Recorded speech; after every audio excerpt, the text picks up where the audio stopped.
ಯತ್ನಾಳ್ ಬೆನ್ನಿಗೆ ನಿಂತ ಜಯಮೃತ್ಯುಂಜಯ ಸ್ವಾಮೀಜಿ ಪಂಚಮಸಾಲಿ ಸಮುದಾಯದ ಮುಖಂಡರು ಸಮರ ಸಾರಿದ್ದಾರಂತೆ. ಅವರವರ ಅನುಕೂಲಕ್ಕೆ ತಕ್ಕಂತೆ ಸಮರವನ್ನು ಅವರ ಮುಖಾಂತರ ನಡೆಸಿಸಿದ್ರು. ಅವರ ಅನುಕೂಲಗಳು ಮುಗಿದ ಮೇಲೆ ಸಮರವನ್ನು ಸಾರಿದ್ರು. ಏನಿದೆ ದೊಡ್ಡ ಕತೆ ಇದರಲ್ಲಿ? ಅಂಥದ್ದೂ ಇಲ್ಲ. ಸಮುದಾಯದ ಪಕ್ಷಭೇದ ಮರೆತು ದಟ್ ಈಸ್ ಆಲ್ಸೋ ಅಂಡರ್ಸ್ಟ್ಯಾಂಡಬಲ್. ಅಖಿಲ ಭಾರತ ಪಂಚಮಸಾಲಿ ಟ್ರಸ್ಟ್ ಹೆಸರಲ್ಲಿ ಏನೋ ಮಾಡಿದ್ರು. ಹೆಂಗಾಗೋಗಿದೆ ಸ್ವಾಮಿಗಳದ್ದು ಕತೆ? ಈ ಸ್ವಾಮಿಗಳದ್ದು ಅಟ್ಲೀಸ್ಟು ಸರ್ಕಾರದ ಅಪಾಯಿಂಟ್ಮೆಂಟ್ ಇದ್ದಂಗೆ ನಾವು 16 ಜನ ಸೇರ್ಕೊಂಡು ನೀನು ಅಪಾಯಿಂಟ್ ಮಾಡಿದ್ದೀವಪ್ಪ. ನೀ ಬೇಡ ರಾಜೀನಾಮೆ ಕೊಟ್ಟು ಹೋಯ್ತಾ ಇರ್ಬೇಕು, ನಾವು ಬೇರೆಯವ್ರು ತತ್ತೀವಿ. ಆ ಲೆವೆಲಲ್ಲಿ ಇದೆ ಇದು. ದಿಸ್ ಈಸ್ ಹೌ ರಿಲಿಜಿಯಸ್ ಟ್ರಸ್ಟ್ಸು ಪಕ್ಷದಿಂದ ಮೀರಿ ನಡೆಯತ್ತಂತೆ. ಅದು ಅವ್ರಿಗೆ ಬಿಟ್ಟಿದ್ದು. ಯಾರೋ ಮೋಹನ್ ಲಿಂಬಿಕಾಯಿ ಅವರು ಪೀಠದಿಂದ ತೆಗೆದು ಬಿಡ್ತೀವಿ, ಒಂದು ವಾರದಲ್ಲಿ ನಡವಳಿಕೆ ಬದಲಿಸ್ಕೊಳ್ಬೇಕು ಅಂತ. ರಾಜಕಾರಣಿಗಳು ನಿಮ್ಮ ಲೈಫ್ ಲಾಂಗ್ ನಿಮ್ಮ ನಡವಳಿಕೆ ಬದಲಾಯಿಸ್ಕೊಂಡಿಲ್ಲ. ನಿಮ್ಮನ್ನು ಜನ ಕಿತ್ತು ಒಗದು ಹಳ್ಳಕ್ಕೆ ಹಾಕಿ ಜಜ್ಜಿ ಬಿಡಬೇಕಾಗಿತ್ತು. ಏನು ಮಾಡೋದು ಅಲ್ವಾ? ಇನ್ನೊಬ್ರಿಗೆ ಒಂದು ವಾರದಲ್ಲಿ ಬದಲಿಸಿಕೊಂಡು ಬಿಡಬೇಕು. ನೀವೆಷ್ಟು ಸರಿ ಬದಲಾಗಿದ್ದೀರಿ ಮೋಹನ್ ಲಿಂಬಿಕಾಯಿ ಅವರು? ಪೊಲಿಟಿಕಲಿ ನೀವು ಯಾಕೆ ಬದಲಾಗ್ತೀರಿ? ಚೆನ್ನಾಗಿದೆ ಎಲ್ಲ, ಇದು ಭಾಳ ಮಜಾ ಕೊಡ್ತಾ ಇದ್ದೀರಿ. ಸರಿ, ಅದನ್ನು ಟ್ರಸ್ಟ್ ಮಾಡಿದ್ದಾರೆ, ಆಸ್ತಿ ಮಾಡಿದ್ದಾರೆ, ಡ್ಯಾಶು ಅದನ್ನು ವಶಪಡಿಸ್ಕೊತೀವಿ ಅಂತಂದರೆ ಯಾವನಿಗೆ ಬೇಡ್ರಿ, ವಶಪಡಿಸ್ಕೊಳ್ತಾರೆ ಪಡಿಸ್ಕೊಳ್ಳಿ, ಯಾವನಿಗೆ ಬೇಡ ಅಂದಿತ್ತು. ನಡೆದಿರೋದು ಭಾಳ ಸರಳ ಇದು. ಅವತ್ತಿನ BJP ಸರ್ಕಾರಕ್ಕೆ ಇರುಸು ಮುರುಸು ಮಾಡಿ ಲಿಂಗಾಯತರ ಮತವನ್ನು ಒಡೆಯುವ ತಂತ್ರ ಕಾಂಗ್ರೆಸ್ದು. ಅದರ ಭಾಗವಾಗಿ ಕಾಂಗ್ರೆಸ್ನ ಬಹುಮುಖಂಡರು, ಲಿಂಗಾಯತರಲ್ಲೂ ಹೌದು, ವೀರಶೈವರಲ್ಲೂ ಲಿಂಗಾಯತರಲ್ಲೂ ಹೌದು, ಅಥವಾ ಬೇರೆ ಗೌಡ್ರಲ್ಲೂ ಹೌದು, ಅಥವಾ ಬೇರೆ ಬೇರೆ ಜಾತಿಲಿರೋ ಲೀಡರ್ಗಳು ಹೌದು, ಎಲ್ಲರೂ ಸೇರಿಕೊಂಡು ಈ ಸ್ವಾಮೀಜಿಯವರನ್ನು ಅವತ್ತಿನ ಇದಕ್ಕೆ ಏನು ಮೀಸಲಾತಿ ವಿಚಾರದಲ್ಲಿ ಎತ್ತಿ ಕಟ್ಟಿದ್ರು. ಅದಾಗಲ್ಲ, ಅದು ಕಾನೂನು ಪ್ರಕಾರ ಸಾಧ್ಯವಿಲ್ಲ ಅಂತ ಹೇಳಿದ್ರು ಕೇಳಲಿಲ್ಲ. ಏನು ಗಡುವು ಕೊಟ್ಟಿದ್ದೆ, ವಾಕಿಂಗ್ ಮಾಡಿಸಿದ್ದೆ, ಸರ್ಕಾರ ನಾಕೊಂಡು ರುಬ್ಬಿಸ್ಕೊಂಡ್ರು. ಅದು ಮಾಡಿದ ಮೀಸಲಾತಿಗೋಸ್ಕರ ಅಂತ ಮಾಡಿಸಿದ್ರು. ಯಾರಾದ್ರೂ ಹಿಂದೆ ಇದ್ದಿದ್ದು ಕಾಂಗ್ರೆಸ್. ಏನು ದೊಡ್ಡದು ಸೀಕ್ರೆಸಿ ಇಲ್ಲ ಅದರಲ್ಲಿ. ಅದರ ಲಾಭ ಚುನಾವಣೆಯಲ್ಲಿ ಸಿಕ್ತು. ಸಿಕ್ಕದ ಮೇಲೆ ಅದರಲ್ಲಿ ಲಾಭ ಸಿಕ್ಕಿದವರಿಗೆ ಈಗ ಮತ್ತೆ ಆ ಹೋರಾಟ ಮುಂದುವರಿಯಬೇಕಾದ ಅವಶ್ಯಕತೆ ಇಲ್ಲ. ರಾಜಕೀಯವಾಗಿ ಮುಗಿದಿದೆ, ಅದು ಮಾಡಬೇಡ ಅಂದರು. ಆದರೆ ಅಷ್ಟೊತ್ತಿಗೆ ಅವತ್ತು BJPನಲ್ಲಿ ಯಡಿಯೂರಪ್ಪನ ಎದುರಾಕಕ್ಕೆ ಯತ್ನಾಳು ಯಡಿಯೂರಪ್ಪನೂ ಬೈಕೊಂಡು ಎಲ್ಲ ಮಾಡ್ಕೊಂಡು ಇದ್ರು. ಈಗ ಇಲ್ಲೇನಾಯ್ತು? ಈಗ ಒಂಟಿ ಆದ್ರು ಅವರು. ಇಲ್ಲಿ ಯತ್ನಾಳ್ಗೆ ಏನಾದರೂ ಒಂದು ವೇದಿಕೆ ಬೇಕು. ಅವ್ರು ಸ್ವಾಮೀಜಿ ಇಟ್ಕೊಂಡು ಅದನ್ನು ಮುಂದುವರ್ಸಕ್ಕೆ ಟ್ರೈ ಮಾಡಿದ್ರು. ಕಾಂಗ್ರೆಸ್ಸಲ್ಲಿರೋ ಲೀಡರ್ಗಳಿಗೆ ಅದು ಬೇಡ. ಹಾಗಾಗಿ ಈ ಸ್ವಾಮೀಜಿಗೆ ಕಾಂಗ್ರೆಸ್ ಲೀಡರ್ಗಳು ಬೇಡ, ಈಗ BJP ಲೀಡರ್ಗಳು ಬೇಡ. ಯಾಕಂದರೆ ಯಡಿಯೂರಪ್ಪನವರು ಸಪೋರ್ಟರ್ಸ್ ಆಗಿರುವ, take for example Mohan Limbikai, they want to teach him a lesson now. Because Yatnal ಆಡಿದ್ದೆ ಇದಕ್ಕೆ ಎಲ್ಲ ಸೇರ್ಕೊಂಡಿದ್ದಾರೆ. ಇಷ್ಟೇ ಈ ಮಠದ ಕತೆ. ಅದರ ಪರಿಣಾಮಗಳೇನಾಗುತ್ತೆ ಅನ್ನೋದು ಶ್ರೀಗಳಿಗೆ ಗೊತ್ತಿರಬೇಕು. ಅವತ್ತು ಕಾಂಗ್ರೆಸ್ಗೆ ಸಪೋರ್ಟ್ ಮಾಡೋಕ್ಕೆ, BJP ಕಾಟ ಕೊಡೋಕ್ಕೆ, ಕಾಂಗ್ರೆಸ್ಗೆ ಸಪೋರ್ಟ್ ಮಾಡೋಕ್ಕೆ ಬೆಂಬಲವನ್ನು ಪಡ್ಕೊಂಡು ಬಂದರು ಅನ್ನೋ ಆರೋಪಕ್ಕೆ ಅವ್ರು ಗುರಿಯಾದರು. ಈಗ ಕಾಂಗ್ರೆಸ್ನವರು ನಮ್ಮ ವಿರೋಧಿ ಇವರು ಅಂತ ಗುರಿಯಾಗಿದ್ದಾರೆ. ಬೇಕಿದ್ರೆ ಇರಿ ಮಠದಲ್ಲಿ, ಇಲ್ದ್ರೆ ರಾಜೀನಾಮೆ ಕೊಡಿ, ಇಲ್ದ್ರೆ ಅವ್ರು ಕಿತ್ತಾಕಿಸ್ಕೊಳ್ಳಿ, ಹೊಸ ಮಠ ಮಾಡ್ಕೊಳ್ಳಿ. ಯಾಕಂದ್ರೆ ಈ ಟ್ರಸ್ಟೇ ಸಮುದಾಯ ಅಂತೇನು ಅಲ್ವಲ್ಲ. ಏನು ಪಂಚಮಸಾಲಿ ಸಮುದಾಯದಲ್ಲಿ ಇರೋರ ಕೈಲೆಲ್ಲ ಸೈನ್ ಹಾಕಿಸ್ಕೊಂಬಂದು ಟ್ರಸ್ಟ್ ಮಾಡಿದ್ರ ಇವರು? ಆ ಟ್ರಸ್ಟ್ಗೆ ಇರ್ತೀವಿ ಅಂತ ಅದೇ ನಂಗೇನಿಲ್ಲ ಹಂಗಾಗಿ ಏನೋ ಒಂದು ಮಾಡ್ತಾರೆ ಸಮುದಾಯದಲ್ಲಿ ಇರೋರೆಲ್ಲ ಸೇರ್ಕೊಂಡು.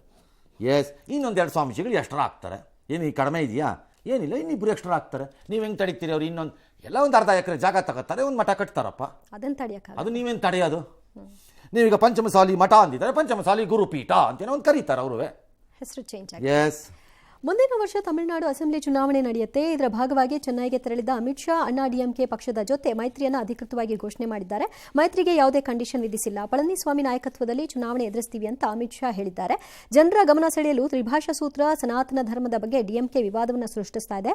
ಇದಕ್ಕೆ ನಾವು ತಿರುಗೇಟು ಕೊಡ್ತೀವಿ ಅಂತ ಹೇಳಿದ್ದಾರೆ. ಈ ಮಧ್ಯೆ ತಮಿಳುನಾಡು ಬಿಜೆಪಿ ಘಟಕದ ನೂತನ ಅಧ್ಯಕ್ಷರಾಗಿ ಶಾಸಕ ನಯನಾರ್ ನಾಗೇಂದ್ರರನ್ನ ಆಯ್ಕೆ ಮಾಡಲಾಗಿದೆ. ನಾಳೆ ಅಧಿಕೃತ ಘೋಷಣೆ ಹೊರಬೀಳುತ್ತೆ. 2023ರಲ್ಲಿ ಎನ್ಡಿಎ ಕೂಟದಿಂದ ಅಣ್ಣಾಡಿಎಂಕೆ ಹೊರಬಂದಿತ್ತು. ತಮಿಳುನಾಡಿನ ಒಬ್ಬ ಪೋಖ್ರಿ ಮಂತ್ರಿ, ಅವನ ಹೆಸರು ಪೊನ್ನುಮುಡಿ. ಅವರ ಅಪ್ಪ ಅಮ್ಮ ಅವನನ್ನು ಯಾಕೆ ಹುಟ್ಟಿಸಿದ್ರು ಅಂತ ನನಗಿನ್ನೂ ಗೊತ್ತಿಲ್ಲ. ಮತ್ತು ಈ ರೀತಿ ಬೇರೆ ಧರ್ಮಗಳಲ್ಲೇನಾದ್ರು ಮಾತಾಡಿದ್ದಿದ್ದರೆ ಇಷ್ಟೊತ್ತಿಗೆ 100 ಕಡೆ ಬಂದಿರೋದು ಅವನು ತಲೆ ತೆಗಿಬೇಕು ಅನ್ನೋದು. ನಮ್ಮಲ್ಲಿ ಇನ್ನೂ ಆ ಮನೋಸ್ಥಿತಿ ಬಂದಿಲ್ಲ. ನಾನು ಬರಬೇಕು ಅಂತ ಹೇಳಿಲ್ಲ, ಬಂದಿಲ್ಲ. ಕಾಲು ಕತ್ತರಿಸಿ ನಾಲಿಗೆಯನ್ನು ಕತ್ತರಿಸಿ ತಲೆ ತೆಗಿಬೇಕು ಅನ್ನೋ ಇತರೆ ಧರ್ಮ ದೇವರು ಬಂದಾಗ ಬರುತ್ತಲ್ಲ ಆ ಟೈಪ್ ಬಂದಿಲ್ಲ. ಹಾಗಾಗಿ ಕೊಬ್ಬಲ್ಲಿ ಮೆರೆಯುತ್ತಿರುವಂತಹ ಈ ಪೋಖ್ರಿ ಮಂತ್ರಿ ಹಿಂದೂ ಧಾರ್ಮಿಕ ಚಿಹ್ನೆಗಳನ್ನು ಲೈಂಗಿಕ ಭಂಗಿಗಳಿಗೆ ಹೋಲಿಕೆ ಮಾಡಿದ್ದಾನಂತೆ. ಅಯೋಗ್ಯ ತಗೊಂಬಂದು ಶೈವ ವೈಷ್ಣವ ಪಂಥಗಳ ಬಗ್ಗೆ ಆಕ್ಷೇಪಾರ್ಹ ಹೇಳಿಕೆ ಅಂತಾನೆ. ನಾಲ್ಗೇನು ಕತ್ತರಿಸ್ಬೇಕು ಅವನಿಗೆ, ಅಲ್ಲೆಲ್ಲರೂ ಸಿಕ್ಕಿದ್ರೆ ದಾರಿಗೆ ಅವನಿಗೆ ಕಚಡಗಳನ್ನು ತಗೊಂಬಂದು. ಯಾಕೆ ಹುಟ್ತೀಯ ನೀನಂತವರೆಲ್ಲ ಇನ್ನೂ ದರಿದ್ದ. ಅಷ್ಟೇ ಅಲ್ಲ, ಯಾವುದೋ ಸೆಕ್ಸ್ ವರ್ಕರ್ಸ್ಗೆಲ್ಲ ಅದನ್ನು ಕಾಮೆಂಟನ್ನು ಸೇರಿಸಿ ಮಾಡಿ ಕಂಪೇರ್ ಮಾಡಿ ಮಾತಾಡಿ ಇವನನ್ನು ಎಲ್ಲರೂ ಗಲಾಟೆ ಮಾಡಿದ ತಕ್ಷಣ DMK ಅವರು ಇಲ್ಲ ಅದೆಲ್ಲ ನಾವು ಒಪ್ಪಕ್ಕಾಗಲ್ಲಪ್ಪ ಅಂತ ಹೇಳ್ಬಿಟ್ಟು ಅದು ಯಾವುದೋ ಪಾರ್ಟಿ ಪೋಸ್ಟಿಂದ ತೆಗೆದುಬಿಟ್ಟಿದಾರಂತೆ. ಉಪ್ಪಿನಕಾಯಿ ಹಾಕೊಂಡು ನೆಕ್ಕೋ ಅನ್ಬೇಕು ಆ ಸ್ಟಾಲಿನ್ಗೆ. ನಿಮ್ಮ ತಂದೆ, ನಿಮ್ಮ ಇನ್ಯಾರೋ ತಾಯಿ ಅಥವಾ ನಿಮ್ಮನೇಲಿರೋರು ಯಾರೋ ಹೆಣ್ಣುಮಕ್ಕಳು ಆ ಕನ್ನಿಮೂಳಿನೇ ಇದ್ದಾರಲ್ಲಪ್ಪ, ಈ ಥರದ ಕಾಮೆಂಟ್ರಿ ನಿಮ್ಮಲ್ಲಿ ಹಾಕಿದ್ರೆ ಹೆಂಗೆ ಅನಿಸ್ಬೇಕು ನಿಮ್ಗಳಿಗೆ? ಮಂತ್ರಿಯಿಂದ ತೆಗೆದಿಲ್ಲ ಇನ್ನೂ, ಯಾವುದೋ ಪಾರ್ಟಿ ಪೊಸಿಷನ್ನಿಂದ ತೆಗೆದಿದ್ದಂತೆ. ಇವನು ಈ ಕಚಡ ಕಂತ್ರಿ ಹಲ್ಕಟ್ಟು ಇದಾನಲ್ಲ, ಇವನು ಈ ಮಂತ್ರಿ ಅನ್ನಿಸ್ಕೊಂಡಿರುವಂತಹ ಏನಿರ್ಬೋದು ಅವನು ಹಂದಿಯಾದರೂ ಬೆಟ್ರು. ಇವನು ಈ ಮಂತ್ರಿ ಫಸ್ಟೆಲ್ಲ ಸಿಗಾಕೊಂಡಿರೋದು ಈ ಥರ. ಹಿಂದೆ ಇದೇ ಥರ ಹೆಣ್ಮಕ್ಳ ಬಗ್ಗೆ ಮಾತಾಡ್ದ, ಆಸ್ತಿ ಕೇಸಲ್ಲಿ ಜೈಲು ಶಿಕ್ಷೆಗೆ ಗುರಿಯಾದ. ಹೇಳಿ ತಿಂತಿದೆಯಲ್ಲ, ಆವಾಗ ಚೆನ್ನಾಗಿತ್ತು ಆಸ್ತಿ ಶಿಕ್ಷೆನಲ್ಲಿ ನಿನಗೆ. ಸುಪ್ರೀಂ ಕೋರ್ಟ್ ತಡೆ ಕೊಟ್ಟಿದ್ದ ಕಾರಣಕ್ಕೆ ಅನರ್ಹತೆ ರದ್ದಾಗಿ ವಾಪಸ್ ಸ್ಟಾಲಿನ್ ಸಂಪುಟಕ್ಕೆ ಬಂದಿರೋದು. ಹೇಸಿಗೆ ತಿನ್ನುವ ಮಂತ್ರಿ ಇನ್ನೊಬ್ಬರ ಬಗ್ಗೆ ಮಾತಾಡ್ತಾನಂತೆ. ತಮಿಳ್ನಾಡಿನ ಹೆಣ್ಣುಮಕ್ಕಳು ಇನ್ನೂ ಮರ್ಯಾದೆ ಉಳಿಸ್ಕೊಂಡು ಹಾಗೆ ಕೂತಿದ್ದೀರಲ್ಲ ನೀವು. ಇದು ಸಾರ್ವಜನಿಕ ಕಾರ್ಯಕ್ರಮದಲ್ಲೇ ಎಲ್ಲ ಹೆಣ್ಣುಮಕ್ಕಳು ರಸ್ತೆಯಲ್ಲಿ ನಿಲ್ಲಿಸ್ಕೊಂಡು ಚಪ್ಪಲಿ ಹೊಡೆಯೋದು ಬಿಟ್ಬಿಟ್ಟು ಸುಮ್ಮನಿದ್ದೀರಲ್ಲ ನೀವು ಹೆಣ್ಮಕ್ಳು. ಲೆಕ್ಕ ಹಾಕಳಿ ಇಂಥ ಕಚಡಗಳಿಗೆ. ಇದನ್ನು ಅಲ್ಲಿಯ ಮುಖ್ಯಮಂತ್ರಿ, ಅಲ್ಲಿಯ ಉಪಮುಖ್ಯಮಂತ್ರಿ, ಘನತೆವೆತ್ತ ಯುವ ನಾಯಕ, ಕನಿಮೋಳಿ, ಪೊಯೆಟ್ಟು, ಕವಯತ್ರಿ,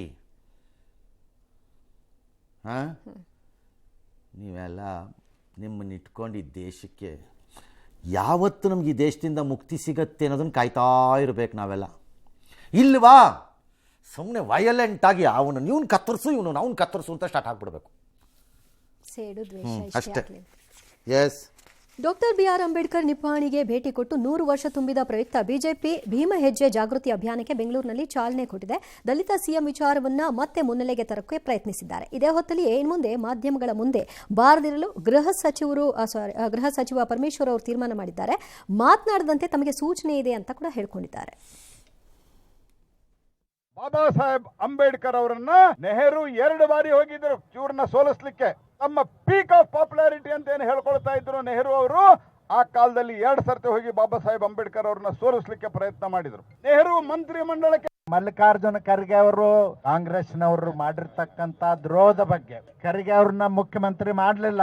ಲೋಕಸಭೆಯಲ್ಲೂ ಕೂಡ ಪ್ರತಿಪಕ್ಷದ ನಾಯಕನ ಮಾಡಲಿಲ್ಲ. ಪರಮೇಶ್ವರನ್ನು ದುಡಿಸ್ಕೊಂಡು ಕೈ ಬಿಟ್ರು.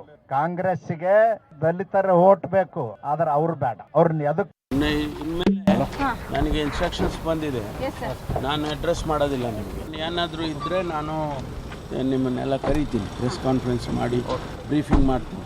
ಹಾಂ, ದಯವಿಟ್ಟು ಇಲ್ಲಿ ಬಂದು ಸುಮ್ಮನೆ ಕಾಯೋದು. ಈಗ ಗೊತ್ತಾಯ್ತಾ ಡಾಕ್ಟ್ರೇ? ಬೆಳಗ್ಗೆ ಮಧ್ಯಾಹ್ನ ರಾತ್ರಿ ನಿಂತಿದ್ದೆ ಬಿಟ್ಟಿದ್ದೆ. ಈಗ ಎಲ್ಲ ಚುಚ್ಕೊಂಡಿದೆ. ಕಾಂಗ್ರೆಸ್ನವರು ಅಂಬೇಡ್ಕರ್ಗೆ ನಾವು ಅನುಮಾನ ಮೋಸ ಮಾಡಿದ್ರು, ಇವೆಲ್ಲ ಹಳೆ ಕತೆ. ಅದು ಈಗ ನಮಗೆ ಗೊತ್ತಿರೋದನ್ನೇ ವಾಪಸ್ ಹೇಳಕ್ಕೆ ಬರಬೇಡಿ ಪ್ರಹ್ಲಾದ್ ಜೋಶಿ ಅಂತವರು. ನಮಗೆಲ್ಲ ಗೊತ್ತಿರೋ ಕತೆನೇ ಅದು. ಯಾಕೆ ಗೊತ್ತಿಲ್ಲ? ನಮ್ಗೆ ಗೊತ್ತಿಲ್ವಾ ಅದು ಹಳೆ ಕತೆ? ಬಿಡ್ತಾ ಇದ್ದಾರೆ, ಬಿಡಲಿ. ಕೊಟ್ರೆ ಕೊಟ್ಲಿ, ಇಸ್ಕೊಂಡ್ರೆ ಇಸ್ಕೊಳ್ಳಿ, ನಮಗೇನು ಹೋಗ್ಬೇಕು. ಎಸ್.